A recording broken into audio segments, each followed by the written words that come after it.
The topic of racial inclusion on campus caused a heated debate at Thursday's SGA meeting. Junior Arts and Sciences Senator Chris Tarpley started the conversation and was disappointed he was the only SGA member in attendance at a recent racial education lecture.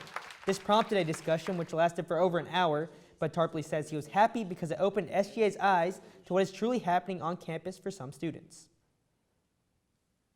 From it, and I think that's the most important thing is learning from what was said and listening to the experiences of other people and understanding what this really is about for us, and that it's not just some fad, that it's just something we do once a year and then we move on to something else. Junior Executive President Kyle Porro says he is happy Tarpley brought this issue up because it will help him and his staff combat this problem as quickly and efficiently as possible. Just making sure that the way our system is set up is doing what it's supposed to do, and that our representatives are reaching out to their constituents, and that it's not just a bunch of talking heads in there, but people who are actually going out to their constituents, seeing what's going on around campus, and then bringing that to the room and taking action upon that. Chris joins us now in studio to tell us more about what prompted the discussion. Chris, thank you so much for joining us. Thank you for having me. So can you tell us some of the biggest issues that were discussed?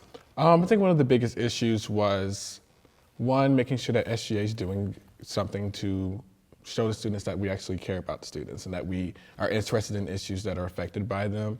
I feel a lot of times, especially things with race, they sometimes get swept under the rug. And especially not just with students, black students, but students of Hispanic and Asian descent are sometimes swept under the rug even more just because they do not have the numbers. So I think that was a huge thing that was discussed, and also in what ways can people work towards combating these issues. And I think just bringing that up really helped people to understand how some students of color are feeling and how to better kind of discuss that in a better sense.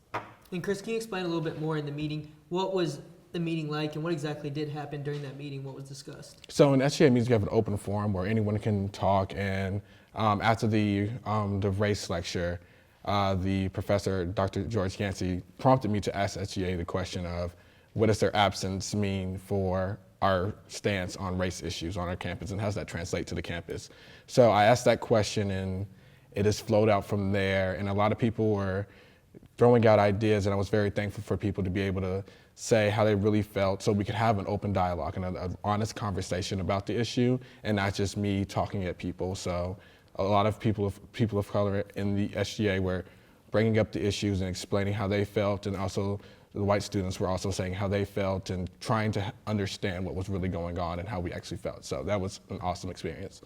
So Chris, tell us what happens next. How do we continue this discussion and conversation on ELN's campus in the next year to come? So what I feel like is a lot of people do a lot of personal reflection and really thinking about what are you doing to better this issue? What are you doing in your personal life to help students of color maybe feel more comfortable on campus, and how is your privilege affecting other students in your classes, in your clubs, and anything like that? So that's where I encourage everyone to do. And I also think just opening SG up for students, knowing students can come and talk to us about any issues, that we're a safe space to come and talk.